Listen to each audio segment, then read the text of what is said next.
Assignment से related है या एग्जाम से रिलेटेड है तो आप पूछ सकते हो।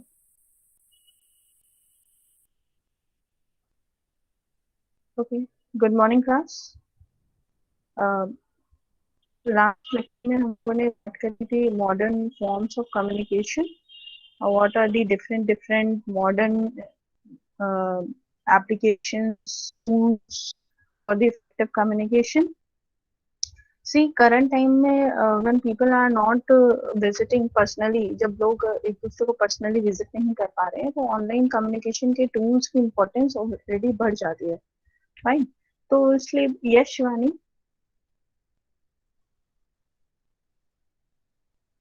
यस शिवानी।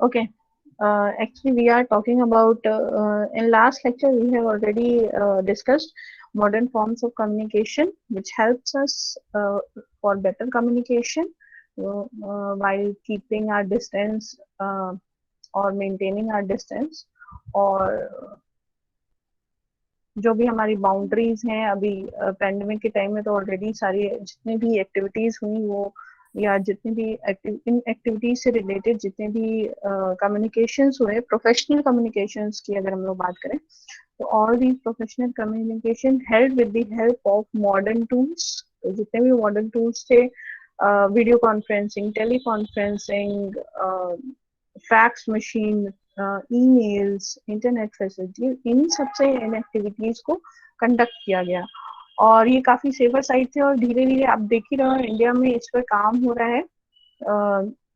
बेटर से बेटर एंटीवायरसेस और सॉफ्टवेयर्स लॉन्च किए जा रहे हैं और अब तुम देख रहे हो ना हर एक छोटी छोटी चीज के लिए लोग एप्लीकेशंस आ रहे हैं, हर एक बिजनेस को ऑनलाइन किया जा रहा है। जिससे क्या हो जाता है, सबसे जो इम्पोर्टेंट बात होती है, इट्स फास्ट एंड इजी, यानी आप अपने घर के सोफा से भी अपना काम कंप्लीट कर सकते हो। ठीक है, और ऑब्वियसली तो आज जो हमारा टॉपिक है उसी का 5th यूनिट का ही है और इट सेज इंटरनेशनल और ग्लोबल कम्युनिकेशन। सी, पहले क्या होता था, पहले तो हम लोग अपने ही जोन में या नेशनल लेवल पे काम कर रहे हैं, अपने ही कंट्री में काम कर रहे हैं। जब एलपीजी आया यानी लिबरलाइजेशन, प्राइवेटाइजेशन एंड ग्लोबलाइजेशन जब एक्टिवली इंडिया में आया, ठीक है, तब हमें ग्लोबल कम्युनिकेशन की नीड बहुत ज्यादा बढ़ गई। और अभी अगर हम लोग अभी चीजों को देखें इस तरीके से तो हमें समझ आएगा कि ये इंटरनेशनल और ग्लोबल कम्युनिकेशन हमारे बिजनेस में इंडल्ज हो गया। और जैसे जैसे उस टाइम पे तो एलपीजी आना, लिबरल करना अपने नॉर्म्स को, अपने रूल्स रेगुलेशंस को, ताकि जो भी और बाहर की कंपनीज हैं वो इंडिया में अच्छे से बिजनेस कर पाए। और इस बिजनेस को भी इम्प्रूवमेंट के लिए जरूरत होती है ना कि अगर ज्यादा कंपटीशन होता है मार्केट में तो प्रोडक्ट्स के रेट चीपर होते हैं, टेक्नोलॉजी एडवांस होती है और अवेलेबिलिटी बढ़ जाती है, अवेयरनेस बढ़ जाती है, इसलिए भी जरूरी होता। और after this liberalisation, privatisation and globalisation जिस एलपीजी के बाद, अब अगर हम लोग बात करते हैं तो अब अभी करंट सिनारियो में अगर हम लोग बात करें तो एफडीआई के बाद, जब एफडीआई आया, फॉरेन डायरेक्ट इन्वेस्टमेंट, यानी फॉरेन की कंपनीज डायरेक्टली इंडिया में इन्वेस्ट कर सकते हैं। तो अभी हम देख रहे हैं कि पिछले 1-2 साल में इंक्रीज किया गया है कि बाहर की कंपनीज कुछ सेक्टर्स में 100% फॉरेन डायरेक्ट इन्वेस्टमेंट्स कर सकती हैं। तो इन सब में ये जितनी भी एक्टिविटीज हो रही हैं जहाँ ग्लोबली चीजें इन्वॉल्व हैं, जहाँ दूसरी कंट्रीज इन्वॉल्व हैं, ठीक है, वहां पर हमें एक इंटरनेशनल और ग्लोबल कम्युनिकेशन की नीड बहुत है। और आज हम लोग उसी पर ही, उन्हीं के पॉइंट्स पे ही बात करेंगे कि क्यों ये इतना इम्पोर्टेंट है करंट टाइम में। इवन इस पे अलग से सब्जेक्ट्स भी होते हैं इंटरनेशनल पे, और अगर हम लोग कम्युनिकेशन की बात कर रहे हैं अलग से पूरा थ्योरेटिकल सब्जेक्ट है, पढ़ते हैं लोग उसको, इवन कोर्सेज हैं for the better understanding of the other countries cultures or languages and other factors। ठीक है, तो while talking about international or global communication, we can say that international or global communication refers to the phenomenon of exchanging knowledge, ideas and information and interaction of individual across the border instead of a limited or local area. ठीक है, जो भी हमारी and वाले borders हैं, जो हमारी country के बॉर्डर्स हैं, उसके जब हम अक्रॉस करते हैं, और तब जब हम इंटरनेशनल बॉर्डर्स की बात कर रहे हैं यहाँ पर, तो अगर हम लोग कुछ एग्जाम्पल्स की बात करें, तो फर्स्ट है government to government. Obviously Indian government बाहर की गवर्नमेंट से कम्युनिकेट करते हैं, बिजनेसेस कर रहे हैं. जैसे हीरो होंडा कंपनी है, hyundai है, वो इंडिया में काम कर रही है, तो ऑब्वियसली वहाँ का वर्किंग कल्चर अलग होगा. जैसे अपने यहाँ की टाटा, अगर हम लोग टीसीएस की बात करें, टाटा कंसल्टेंसी सर्विसेज की भी बात करें, तो उनका इंडिया में भी है, और फॉरेन कंट्रीज में भी, अलग अलग बहुत सारी कंट्रीज में भी उनके बिजनेसेस रन कर रहे हैं. ठीक है, उनकी कंपनीज रन करा रही हैं. ठीक, तो अब क्या हो रहा है, वहाँ का टाइम शेड्यूल, वहाँ की शिफ्ट, वहाँ का वेजेस सिस्टम, जो भी उनका वर्किंग स्टाइल है वहाँ का अलग है. तो रूल्स रेगुलेशन वहाँ अलग तरीके से फॉलो होते हैं. जब एक्सचेंज प्रोग्राम चलता है, लोग ट्रांसफर लेके इंडिया में आते हैं, तो इंडिया में वो वर्किंग कल्चर अलग है. ठीक है, यहाँ कितने दिन काम होता है, वहाँ कितने दिन काम होता है, वर्किंग आवर्स कितने वहाँ सेट किए गए हैं. ठीक है, ये सारी चीजें डिफ्रेंशिएट करती हैं. एक ही कंपनी में अलग अलग जब आपके यूनिट्स हैं, ब्रांचेस हैं, उनमें अलग अलग रूल्स एंड रेगुलेशंस रन करते हैं. और जब भी एक गवर्नमेंट अपनी गवर्नमेंट दूसरे गवर्नमेंट से बीच बीच में हम लोग देखते हैं ना कि हमारी आर्मीज का इवन साथ में, अब जैसे अभी थोड़े दिन पहले अफगान आर्मीज एंड इंडियन आर्मीज का साथ में ज्वाइंट उन्होंने एक्सरसाइज करी थी. ठीक है, तो इस तरह से यूएस के साथ, कभी अलग अलग कंट्रीज के साथ में हम लोग करते हैं. तो ये क्यों किया जाता है? To better understanding of the other culture, और उनका वर्किंग स्टाइल क्या है, ये सब जानने के लिए ज्यादा किया जाता है. तो पहला एग्जांपल हो गया government to government. Then business to business अगर हम लोग बात करते हैं, तो बिजनेस में ऑब्वियसली अलग अलग कंट्रीज में बिजनेस हमारा रन कर रहा है, या हम दूसरी कंट्रीज के बिजनेस आइडियाज को अपने यहाँ इम्प्लीमेंट कर रहे हैं. ठीक है, नहीं, थर्ड है पीपल टू पीपल. जब हम इंडिविजुअल एक पर्सन की दूसरे पर्सन से बात करते हैं, आपके फ्रेंड्स होते हैं, कई बार आप लोगों ने साथ में पढ़ाई करी होती है, या कई बार कई आपके कॉमन फ्रेंड्स की वजह से आपके इस तरह से कनेक्शंस बन जाते हैं.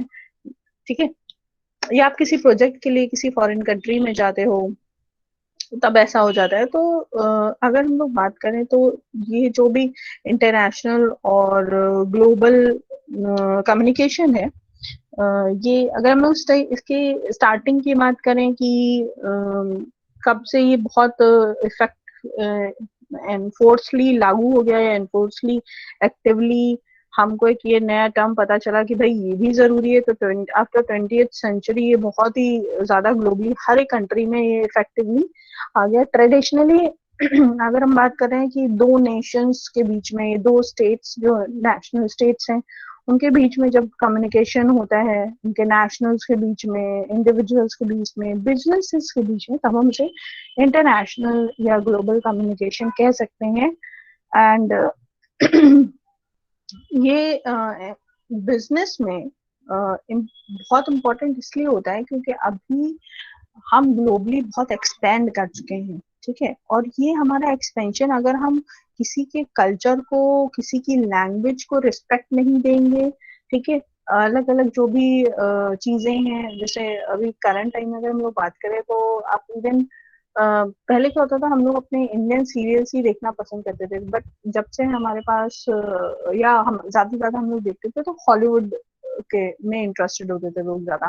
ठीक है, बस बट अभी अगर आपके हाथ में मोबाइल फोन से, तो आप चेक कर सकते हो और देख सकते हो कि करंट में तुर्किश सीरियल्स आ गए हैं, कोरियन सीरियल्स आ गए हैं, because people are interested in other cultures also. वो जानना चाहते हैं कि किस तरह, इवन पहले लोग इंडिया में पढ़ते थे या उसके बाद जाते थे तो यूएस या अमेरिका, इस तरह की कंट्रीज में पढ़ने के लिए जाते थे. बट अब क्या हो गया, नए नए कल्चर्स को जानने के लिए लोग अलग अलग कंट्रीज में भी ट्राई करना चाहते हैं कि हम वहाँ के कल्चर, वहाँ की चीजों को किस तरह से लें, और उसके बारे में. और इसी वजह से आप देखोगे कि बहुत सारी लैंग्वेज कोर्सेज बढ़ गए हैं. इतने ज्यादा लैंग्वेज कोर्सेज, पहले लोग जापानीज या चाइनीज पढ़ना पसंद करते थे या फ्रेंच, जो सबसे ज्यादा होता था, ठीक है। बट अभी क्या हो गया है, अभी बहुत और लैंग्वेजेस आ गई हैं जिसमें लोग इंटरेस्टेड हैं और चाहते हैं कि उनको वो लैंग्वेज आए। और वो कंट्रीज, जो कंट्रीज इंग्लिश को एज अ यूनिवर्सल लैंग्वेज नहीं लेती हैं और उनको वो अपनी लैंग्वेज को ज्यादा इंपॉर्टेंस देते हैं, ठीक है, उनके लिए लोग उनके कंट्री की लैंग्वेज को सीखते हैं, ठीक है। अ, हमारे इंडिया में तो ऑलरेडी हम लोग इंग्लिश के काफी सारे वर्ड्स बोल लेते हैं, पर हर कंट्री में ऐसा नहीं होता है। यानी अगर हम लोग बात करें तो हम लोग ऑलरेडी बचपन से ही हिंदी और इंग्लिश ऐसे साथ में लेके चलते हैं कि किसी भी कंट्री में जहाँ इंग्लिश बोली जा रही होती होगी, हमें सरवाइव करने में कोई प्रॉब्लम नहीं आएगी। बट अगर अभी हम लोग बात करें एडवांसमेंट की, तो हाँ, कई कंट्रीज इंग्लिश भी एडवांस हो चुकी है, क्योंकि वहाँ इंग्लिश ही बोली जाती है, तो उन्होंने उसका एडवांस वर्जन ले आए हैं। बट स्टिल हम फिर भी कोप अप कर सकते हैं, हम फिर भी अपना काम तो चला ही सकते हैं किसी भी कंट्री में जाके जहाँ इंग्लिश बोली जाती है। तो इसलिए अब कई कंट्रीज लेकिन ऐसी हैं कि जहाँ पर इंग्लिश एक्सेप्टेबल नहीं है, वहां पर वो अपनी लैंग्वेज को ही इम्पोर्टेंस देते हैं। तब वहां के लिए लोगों को बिजनेस करने के लिए उनकी कंट्री की लैंग्वेज जाना जरूरी हो जाता है। सी एंड और ये इसके साथ साथ जैसे जैसे आप देख रहे हो ना, टेक्नोलॉजिकल डेवलपमेंट हुआ है। टेक्नोलॉजी के डेवलपमेंट की वजह से भी कम्युनिकेशन बहुत फास्ट हो गया है। अब पहले एक टाइम था कि आपको अगर कहीं जाना होता था तो आप क्या करते थे, रास्ते में जो शॉप्स होती थी, शॉपकीपर होते थे, उनसे पूछते थे। बता, अभी क्या है, आपके पास गूगल है, और गूगल में भी क्या इतनी सारी लैंग्वेजेस हैं, आप अपनी लैंग्वेज में आपको इन्फॉर्मेशन मिल सकती है। आप दूसरी कंट्री में जाते हो, अगर वहाँ पे गूगल काम कर रहा है, फिर ट्रांसलेट कर सकते हो उनकी लैंग्वेज में, और बहुत इजी हो गया है। पहले आपके साथ में इंटरप्रेटर्स होते थे, अभी भी होते हैं इंटरप्रेटर्स, और इनकी नीड तो होती ही है। क्योंकि गूगल में भी अभी कुछ लिमिटेशंस हैं, या इस तरह के जो ट्रांसलेशन वाले एप्स हैं ना, इनमें लिमिटेशंस है। बहुत सारे वर्ड्स ऐसे हैं जो कॉमन हम लोग जैसे बोलते हैं ना, बोल देते हैं कि कुछ भी एक, फॉर एग्जाम्पल हम लोगों ने कह दिया जैसे हर बात में हम लोग कहते हैं ना, अच्छा, ठीक है। अच्छा का मतलब क्या है हमारे यहाँ, अगर हम लोग इस कॉन्टेक्स्ट में बात करें तो अच्छा को हम लोग बहुत तरह से डिफाइन करते हैं ना, लाइक ओके, ओके, है ना। सिमिलरली अच्छे को अच्छा भी बोल सकते हैं, अच्छा अच्छा तुमने ऐसा किया है, और इस तरह। तो अब अगर हम लोग उसके एग्जैक्ट मीनिंग पे जाएंगे तो अच्छा मीन्स गुड, तो गुड का मतलब फिर बुरा कैसे हो सकता है, ठीक। तो या बुरे सेंस में कैसा हो सकता है, या स्मिर्किंग सेंस में कैसा हो सकता है। तो ये सारी चीजें हैं, और यही कल्चरल डिफरेंसेस हैं। आप दूसरी कंट्री में भी इसी तरह कई अलग अलग वर्ड्स यूज हो रहे होंगे, जैसे हमारे यहाँ हम लोग हर एक चीज में होता है, मतलब रिस्पेक्ट, या इस सब चीजों की बात करते हैं, तो हमारे यहाँ रिस्पेक्ट देने का तरीका अलग है। फॉरेन कंट्रीज में या यूएस में या यूरोपियन कंट्रीज में रिस्पेक्ट देने का तरीका अलग है। तो ये जो कल्चरल डिफरेंसेस हैं, और इसके साथ में टेक्नोलॉजी भी ऐड हो गई है, तो इस टेक्नोलॉजी, ये टेक्नोलॉजी हमें कितनी हेल्प कर सकती है हमारे इस तरह से इंटरनेशनल, और अगर हम लोग बात करें ग्लोबल कम्युनिकेशन में, तो बहुत सारे कंफ्यूजन्स भी हो जाते हैं। तो आपको ये पता होना चाहिए भाई, ये कंफ्यूजन क्रिएट ना हो, इसकी वजह से ऐसा ना हो कि आपका बिजनेस आपके हाथों से चला जाए, ठीक है। बहुत सारे वर्ड्स होते हैं जो आपको नहीं यूज करने, जैसे कई सारी कंट्रीज में हम लोग, हमारे एल्डर्स अगर रूम में बैठे होते हैं, तो वहां पे लोग जो जूनियर्स होते हैं या बच्चे होते हैं, उनके पेरेंट्स होते हैं, ठीक है, तो आप उनके सामने नहीं बैठते। कई सारी कंट्रीज में, या अगर बैठते भी हैं तो नीचे बैठते हैं, उनके बगल में नहीं बैठते। मतलब अपने यहाँ इंडिया में भी ऐसे कुछ घरों में या कुछ जगह ऐसा होता है, बट हमारे यहाँ ऐसा नहीं है, ठीक है। तो कई कल्चर में हम लोग हैंडशेक नहीं करते हैं अपने पेरेंट्स, अपने सीनियर से, ठीक है, बुरा माना जाता है। जस्ट वो करते हैं, हम उनके सामने बेंड होते हैं, इतना झुकते हैं उनको रिस्पेक्ट देने के लिए। जैसे अपने इंडिया में ही है, हम लोग पैर छूते हैं, ठीक है, ये इंडियन कल्चर है। कई सारी कंट्री में कल्चर नहीं है कि आप पैर छूए, वहां पे हैंड शेक करना या हक करना होता है, ठीक है। तो ये सारे जो कल्चरल डिफरेंसेस हैं, यही आप बिजनेस में भी अगर यूज करोगे तो फिर गलत भी माने जा सकते हैं, नहीं पसंद किए जा सकते हैं। हाँ, ऑकवर्ड सिचुएशन हो सकती है आपके लिए भी। कई बार होता है ना, अगर आपने ये जैसे स्टार्टिंग में कर दिए और लोगों को पसंद नहीं आए, ठीक, तो आपके हाथ में आता हुआ बिजनेस भी जा सकता है, आपका कम्युनिकेशन रूइन हो सकता है, खराब हो सकता है। ठीक है, तो आपको ये जानना होता है कि इस तरह की कौन सी चीजें हैं जो ग्लोबली एक्सेप्टेबल हैं, उसके अकॉर्डिंग काम करना पड़ता है और अलग अलग कल्चर्स के लोगों के बारे में इंफॉर्मेशन लेनी होती है। So we are talking about cultural sensitivity. जो ये सेंसिटिविटी होती है ना कल्चरल कॉन्टेक्स्ट की, जिसमें अभी हम लोग बात कर रहे हैं कि ग्लोबली अलग अलग चीजें हो रही होती हैं और आपकी कंट्री में क्या फॉलो किया जाता है, दूसरी कंट्री में क्या फॉलो किया जाता है, ड्रेसिंग सेंस हमारी कंट्री का क्या है, फॉरेन कंट्रीज में फीमेल्स कैसे कपड़े पहनते हैं, इंडियन कल्चर में फीमेल्स कैसे कपड़े पहनते हैं। तो ये भी कल्चरल डिफरेंसेस हैं। आप इसके अकॉर्डिंग देखोगे मीटिंग्स में या कई बार हम लोगों को डिबेट्स में सब चीजें देखने को मिल जाती है। ओके, तो एक सिंपल सी अगर हम लोग बात को लेके चलें तो हम ये कह सकते हैं कि we don't have to be judgemental, यानी हम किसी के कल्चर डिफरेंसेस को लेके जजमेंट नहीं दे सकते, but we have to understand. हमें क्या करना चाहिए कि समझना चाहिए कि ये इनके कल्चर की चीजें हैं और ये गलत नहीं है। ठीक है, यानी जजमेंट दे देना, अरे इनके यहाँ ऐसा होता है, हमारे यहाँ ऐसा होता है, हमारे यहाँ अच्छा है, मतलब इसका मतलब हमारे यहाँ अच्छा है, उनके यहाँ बुरा है, नहीं, ऐसा नहीं होता है। सी so cultural sensitivity refers to being aware that cultural differences and similarities between people exist without assigning them a value. ठीक है, यानी हम किसी को रिस्पेक्ट ग्रैटिट्यूड देने से पहले, उनको वैल्यू देने से पहले हमारे लिए बहुत इंपॉर्टेंट होता है कि हम उनके जो कल्चरल इफेक्टिवनेस है, ठीक है, उसको समझें। ठीक है, इवन फूड में भी ये होता है, इसमें बहुत सारी चीजें काम करती है। एजुकेशन सिस्टम आपके यहाँ का क्या है, फूड कैसा है आपके यहाँ। ठीक है, भाई फॉरेन कंट्रीज और हमारे यहाँ की कंट्रीज या यूरोपियन या और गल्फ कंट्रीज, हर जगह के अपने सिस्टम्स अलग अलग हैं, कल्चरल खाने का तरीका अलग है, फूड रेंज अलग है। इवन इंडिया में भी अगर हम लोग बात कर लें, आप इंडिया में भी यूपी में या इस साइड अगर देख लो, हम लोग नॉर्थ साइड देखते हैं तो नॉर्थ इंडियंस या इस टाइप के जितने भी हैं, हमारे यहाँ फूड का अलग अलग चीजें हैं। ठीक है, यहाँ पर, बट अगर आप साउथ साइड चले जाओ तो वहां पर फिश ऑयल, फिश या राइस, ये बहुत ज्यादा यूज होता है। ठीक, तो ये डिफरेंसेस हमारे यहाँ इंडियन मतलब एक ही कंट्री में भी है। और अगर हम लोग लैंग्वेज की बात कर रहे हैं तो लैंग्वेज में भी बहुत डिफरेंस है।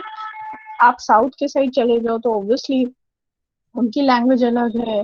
हाँ, कॉमन एक वो इंग्लिश बोलने लगे हैं तो कम्युनिकेशन हो जाता है, बट स्टिल कि उनके यहाँ की लैंग्वेज को आप नहीं समझ सकते, तो इंडिया में ही इतने डिफरेंसेस हैं। और अगर हम ग्लोबल जाएंगे तो ऑब्वियसली ये डिफरेंसेस हैं। तो कल्चरल सेंसिटिविटी, इन कल्चरल जो कॉन्टेक्स्ट में चीजें होती हैं, तो हमें अपने आप को किससे दूर रखना है, राइट और रॉन्ग और बेटर और वर्स, यानी क्या अच्छा है क्या बुरा है, क्या सही है क्या गलत है, हमें इससे अपने आप को रिफ्रेन रखना है। ठीक है, दूर रखना है, बिल्कुल इसमें जाना ही नहीं है। ठीक, आपके कल्चर में ये होता है, वी हैव टू जो जो चीजें हैं ना उनको हमें एक्सेप्ट करना चाहिए एंड विद रिस्पेक्ट। ठीक है, तो रिस्पेक्ट भी देना चाहिए। इसी से क्या होता है, वो जो एक अंडरस्टैंडिंग होती है ना, कल्चरल अंडरस्टैंडिंग होती है। इवन अगर हम बहुत छोटी छोटी चीजें कहें कि आप मान लो आप एक ही अगल बगल आस पड़ोस घर होते हैं ना लोगों के, तो आपके यहाँ आपकी अपब्रिंगिंग दूसरी तरीके से होती है और बगल वाले घर में उनके बच्चों की, वो अपने बच्चों की अपब्रिंगिंग दूसरी तरीके से करते हैं। ठीक है, आपके यहाँ थोड़ा ओपन है, उनके यहाँ थोड़ा कंजर्वेटिव है, तो इसका मतलब आप जजमेंट नहीं दोगे इस पे। वो उनका वे ऑफ लिविंग है, वो आपका आपकी फैमिली का वे ऑफ लिविंग अलग है।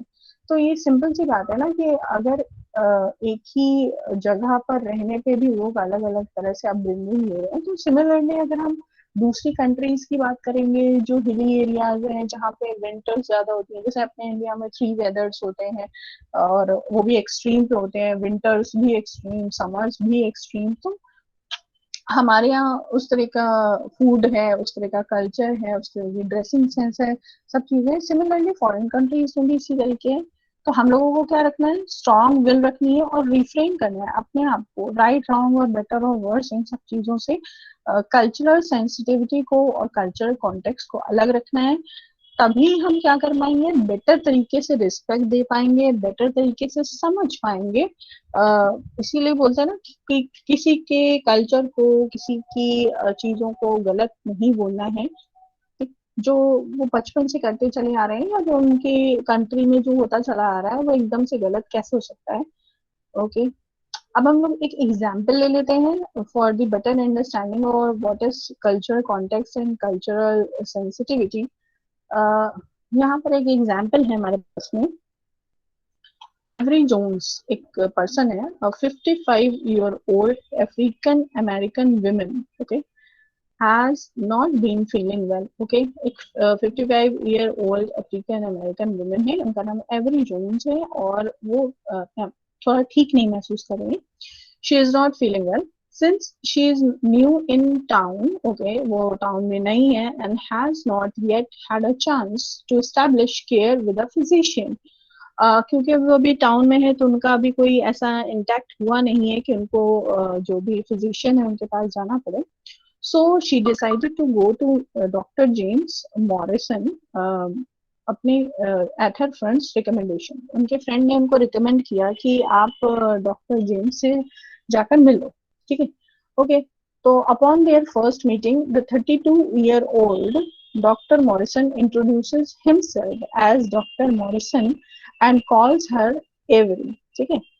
अब जो डॉक्टर मॉरिसन थे वो कितने साल के हैं, वो 32 ईयर्स के हैं। ऑब्वियसली इसका मतलब काफी एज डिफरेंस है, छोटे हैं काफी। तो उन्होंने अपना नाम बताया उनको, जो एवरी जोन्स थे, उन्होंने बोला कि my name is doctor Morrison, and उनको उनके नाम से एवरी, जो उनका फर्स्ट नेम था, उससे बुलाया। Okay, doctor Morrison then assumes that she is medicate. उन्होंने देखा कि अच्छा ये पहले ही मेडिकेशन पे हैं।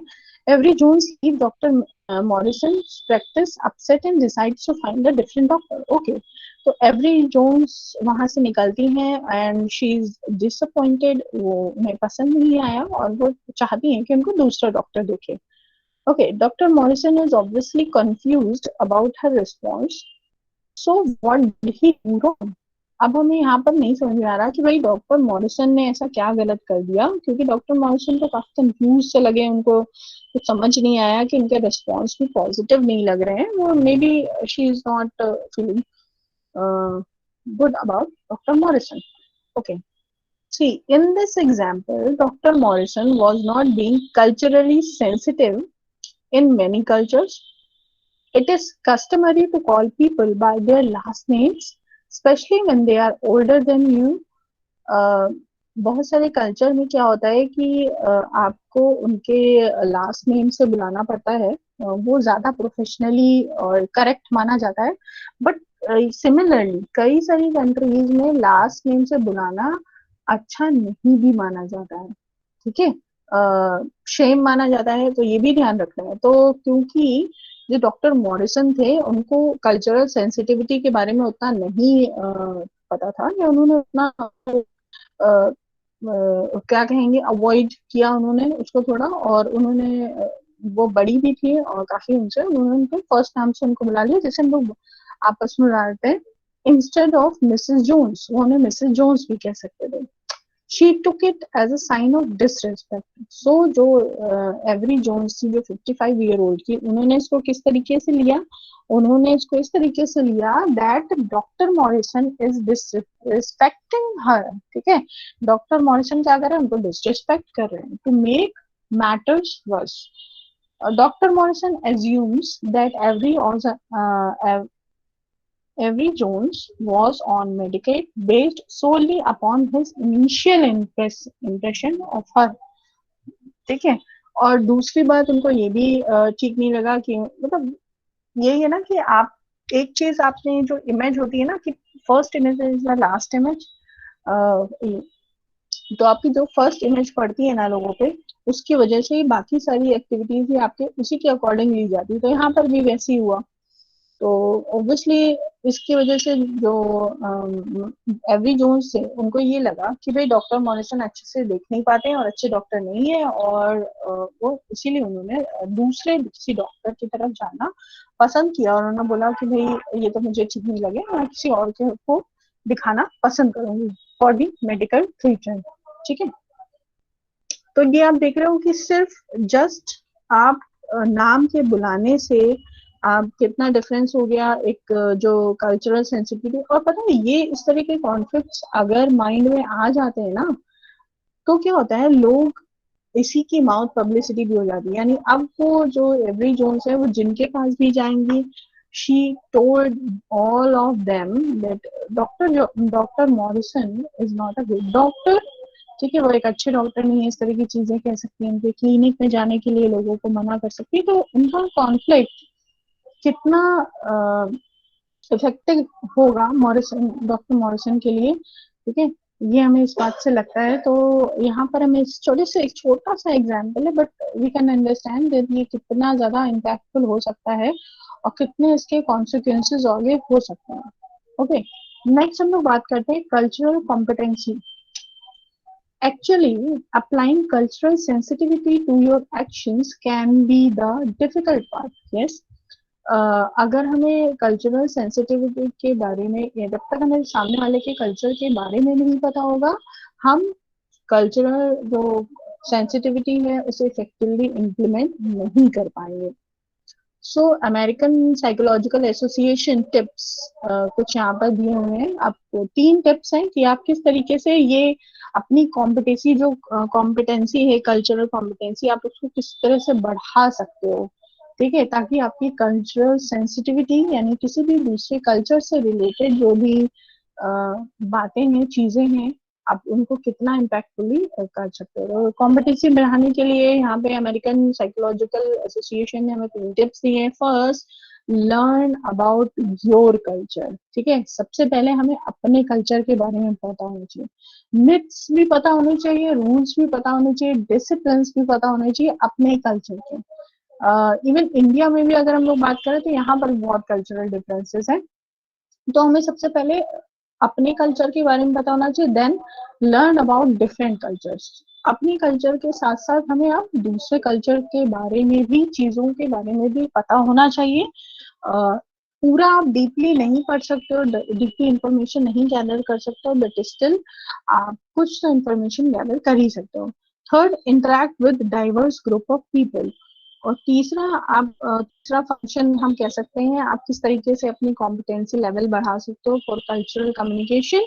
आप ऐसे लोगों से इंटरेक्ट करो जो डिफरेंट कल्चर के हैं, तो आप उनको, आपको उनकी बातचीत का तरीका, उनके हैबिटेट का तरीका, उनके खाने पीने का तरीका, बहुत सारी चीजें आपको जानने को मिल जाती हैं, और ये आपके लिए बहुत जरूरी भी होते हैं for better communication if you are going across the borders. अब हम लोग देख लेते हैं, ये कल्चरल कॉम्पिटेंसी के लिए था जो अमेरिकन साइकोलॉजिकल एसोसिएशन ने हमें बताया था। देन अब हम अपनी कल्चरल सेंसिटिविटी को कैसे इंक्रीज कर सकते हैं या कल्चरल सेंसिटिविटी को डेवलप कर सकते हैं। First, be aware of why you want to learn more about other cultures. ठीक है, सबसे पहले आपके पास एक रीजन होना चाहिए, एक वैलिड रीजन होना चाहिए। जैसे कई सारे जो स्टूडेंट्स होते हैं वो दूसरी कंट्री में जाके पढ़ना चाहते हैं, ठीक है, तो आपको वो प्रॉब्लम ना फेस करनी पड़े, जो अडेप्शन वाली प्रॉब्लम होती है ना, आप दूसरी कंट्री में जाते हो, वहाँ के रूल्स रेगुलेशंस अडेप्ट करने पड़ते हैं आपको, ठीक, तो उससे आपको प्रॉब्लम ना हो, इसके लिए आप क्या करते हो, सीखते हो कि दूसरे के कल्चरल, हम बेसिकली हम अगर स्टार्टिंग में बात करते हैं तो ये कल्चरल सेंसिटिविटी सबसे ऊपर हम रखते हैं लैंग्वेज। हम ये सोचते हैं कि अगर हमें लैंग्वेज आती है तो हम सर्वाइव कर लेंगे, बट ऐसा नहीं होता है। लैंग्वेज के साथ साथ अगर वहाँ का खान पान, रहने का तरीका भी अगर आपको पता होगा, तभी आप वहाँ एडजस्ट कर पाओगे। तो सबसे पहले आपके पास वो रीजन होना चाहिए, valid reason for education, for employment, जो भी आपके रीजन हैं, फॉर बिजनेस, आपकी फैमिली दूसरी जगह रहती है, ठीक है, तो फैमिली में बार बार आपको जाना आना है, उसकी वजह से आप सीखना चाहते हो, तो आपको पता होना चाहिए what is the aim. Second आ जाते हैं, educate yourself on inter cultural communication. Second चीज है, अब हमें क्या करना है, बुक्स, मूवीज, टीवी शोज, ठीक है, ये सारी चीजें, जैसे इंग्लिश के लिए ऑब्वियसली कई सारे लोग हॉलीवुड मूवीज देखते हैं, सबटाइटल्स लगाते हैं, सिमिलरली अभी जैसे लोगों के अंदर बहुत जैसे पहले होता था ना फ्रेंच सीखने का या जापानीज और चाइनीज सीखने का लोगों में इंटरेस्ट टाइम था बहुत है, और अभी क्या है, अभी कोरियन, अभी लेटेस्ट में क्या चल रहा है, कोरियन सीखना है सबको, ठीक है। तो उसके लिए लोग बुक्स पढ़ रहे हैं, टीवी सीरियल्स देख रहे हैं, या घूमने के लिए वहां जाने की कोशिश करते हैं। तो to know the cultural differences. Next है become aware of your own culture and biases. और हाँ, बार बार देखो ये चीज बोली जा रही है कि आपको अपना कल्चर भी पता होना चाहिए, आपके यहाँ के कल्चर, क्योंकि हम क्या करते हैं, या तो हम रेजिस्ट करते हैं पूरी तरीके कि हम मान लो फॉरेन कंट्री में गए हैं और हम क्यों यहाँ की तरह हो जाएं, तो हम क्या करते हैं पूरी तरीके से इंडियन मोड में ही रहते हैं, ठीक। एक तो होता है, पहला हो गया रेजिस्ट करना कि हम क्यों बन जाए इनकी तरह, जो मेरे यहाँ होता है हम तो वही करेंगे, ठीक। आप पहली चीज है। सेकेंड, आप पहला तो आप रजिस्ट करते हो, दूसरा क्या होता है, पूरी तरीके इन्वॉल्व हो जाते हैं, यानी आपके जो इंडियन कल्चर है आपको पूरी तरीके छोड़ देते हो और जो बाहर का कल्चर है पूरी तरीके अडॉप्ट करने की कोशिश करते हो। ऐसा नहीं हो पाता, क्योंकि जब आप इतने साल किसी कंट्री में रहते हो, इतने साल वहां की चीजें करते हो, तो आप एकदम से आप सोचो अडेप्ट कर लोगे, तो ये दोनों ही सिनारियो ऐसे हैं, क्योंकि इन दोनों ही सिनारियो में आप लीड करते हैं डिप्रेशन की तरफ, एक्सट्रीम डिप्रेशन।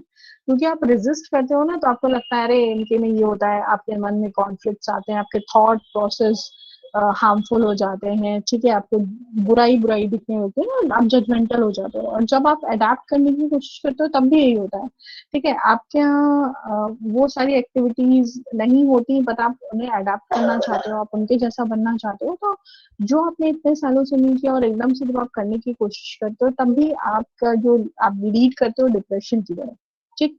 तो ये दोनों ही बहुत बड़ी इश्यूज या बहुत बड़े प्रॉब्लम्स है, ना ही रेजिस्ट करना चाहिए और ना ही पूरी तरह से अडेप्ट करना चाहिए। बट अगर आपको अपने कल्चरल की चीजें पता है, तो आप कोप अप कर पाओगे दूसरे कल्चर के साथ में। जितनी एक्सेप्टेबल हो वो आप एक्सेप्ट करो, जो एक्सेप्टेबल नहीं है उन्हें एक्सेप्ट करना जरूरी नहीं है, ठीक है, उनके लिए आप मना कर सकते हो। नेक्स्ट है let go of any ethnocentric beliefs. ये समझना बहुत जरूरी है। After under going step 2 and 3, you started to realize that there were some things which you liked and did not like about your own culture. Once you saw the bigger picture, you understood that all cultures had things identified with, things did not. ठीक? अगर जो ethnocentric believe होता है ना, we don't have to be extremist, हमें कभी भी extremist नहीं बनना चाहिए। जैसे हर चीज का एक रेशियो होता है ना, एक पैरामीटर होता है। जैसे even rain water has its pH level, उसका पीएच लेवल है, अगर उससे वो पीएच लेवल में कमी आएगी या बढ़ जाएगा तो आपके लिए वो रेन फॉल हार्मफुल है। वाटर का पीएच लेवल होता है, अगर वाटर का वो पीएच लेवल घट गया या बढ़ गया वो आपके लिए हार्मफुल है।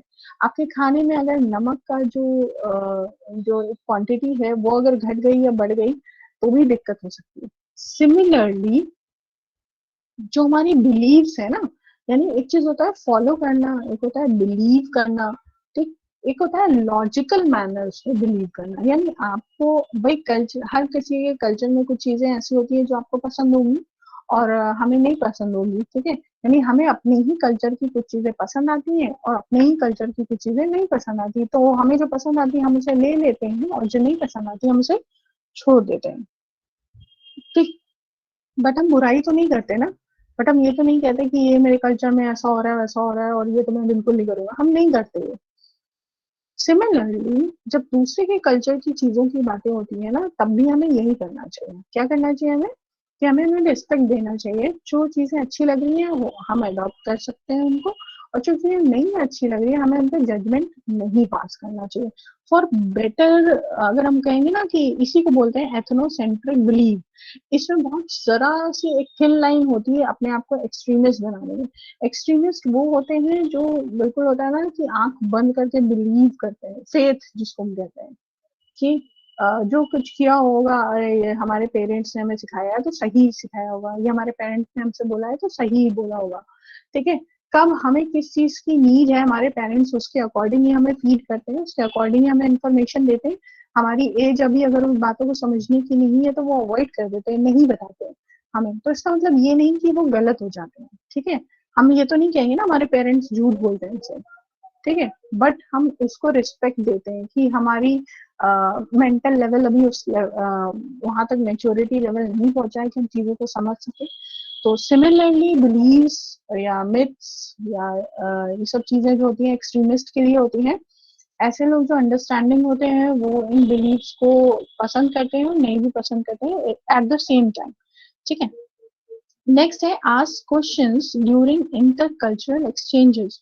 जब भी इंटरकल्चरल एक्सचेंजेस होते हैं, इवेंट्स होते हैं, प्रोग्राम्स होते हैं, आप एक्सचेंज प्रोग्राम्स होते हैं, तब आप कुछ जो अच्छी चीजें आपको लग रही हैं आप उससे रिलेटेड इंफॉर्मेशन कह सकते हो, यानी क्रॉस क्वेश्चनिंग नहीं करना है कि ऐसा क्यों होता है, वैसा क्यों होता है, अरे ये तो गलत लग रहा है, बट आपको क्या करना है, इंफॉर्मेशन गैदर करना है कि भाई ये इनके कल्चर की चीजें हैं, उनके कल्चर में जैसे बहुत छोटी छोटी चीजें है ना, कई सारे जैसे कई सारे कल्चर में, जैसे हम लोग अभी हमारे यहाँ इंडिया में हम लोग मंदिर में एंटर करते हैं तो शूज अपने बाहर उतार देते हैं।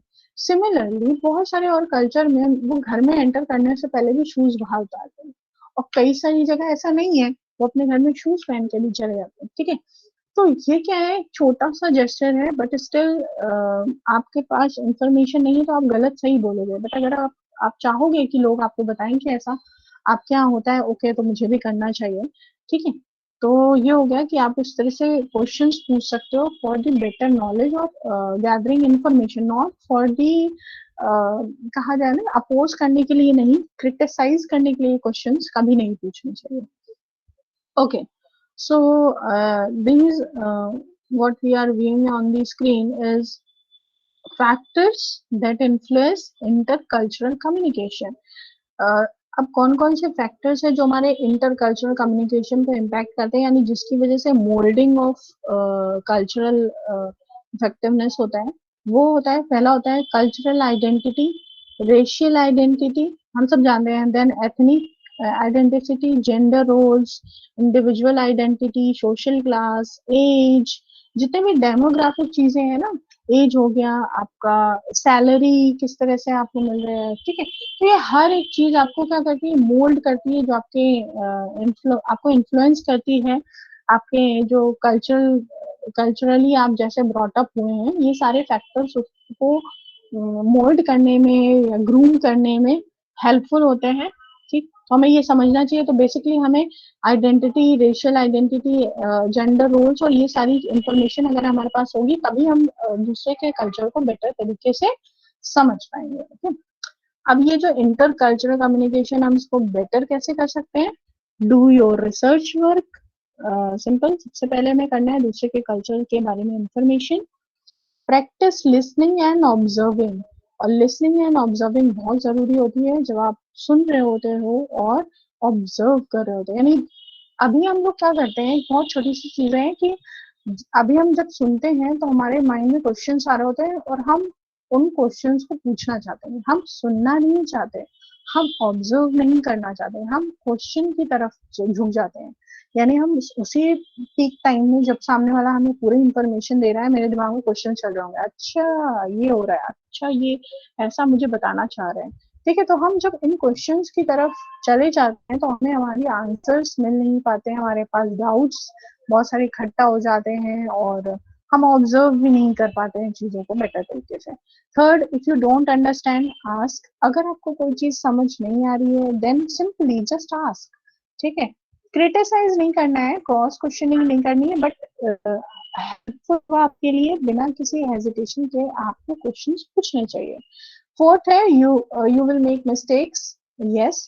कई बार होता है भाई आपको इंटरकल्चरल चीजों के बारे में इंफॉर्मेशन नहीं है तो गलतियां होती ही होती हैं, तो सिंपल आपको आपको गलतियां होती हैं तो आप सॉरी बोलिए और उसको एक्सेप्ट करिए, स्टार्ट कम्युनिकेटिंग, बात करना स्टार्ट करिए, बिकॉज जितने भी कॉन्फ्लिक्ट्स होते हैं उनका रिजॉल्व करने का उनका बेस्ट तरीका होता है टू कम्युनिकेट। एंड लास्ट है आस्क ओपन एंडेड क्वेश्चंस, हमें ओपन एंडेड क्वेश्चंस इसलिए पूछने चाहिए so that people can give their views, अगर आप उनको ऑप्शन दोगे ना, अच्छा ऐसा पसंद है या ऐसा पसंद है, ठीक है, तो वो उसी में से सेलेक्ट करेंगे, बट इफ यू आस्क भाई तुम्हें क्या पसंद है, तभी वो आपको पूरा इंफॉर्मेशन ओपन माइंडेडली दे पाएंगे। ओके, तो इस तरह से हम इम्प्रूव कर सकते हैं अपने इंटर कल्चरल कम्युनिकेशन को। देन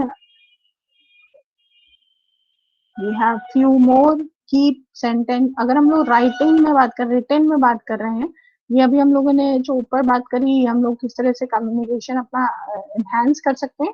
और अगर हम लोग रिटन की बात कर रहे हैं तो रिटन में हमें 3 चीजों का बहुत ध्यान रखना है। Keep sentences short.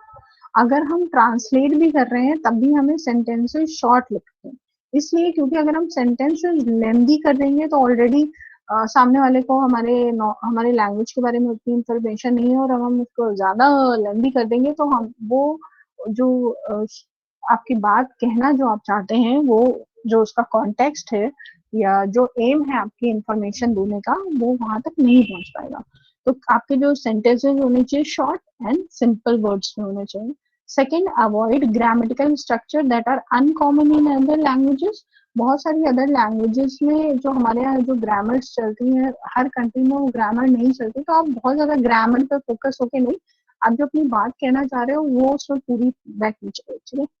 Third, avoid extraneous words. Extraneous words का मतलब हो गया, यानी जहां पर आप वन वर्ड यूज कर सकते हो, यूज वन वर्ड। जहां पर आप सिंगल वर्ड्स यूज कर सकते हो, जैसे लाइक फॉर एग्जाम्पल आप यूज कर सकते हो, आप वहां पे आपको बस इतना ही लिखना है, ठीक है।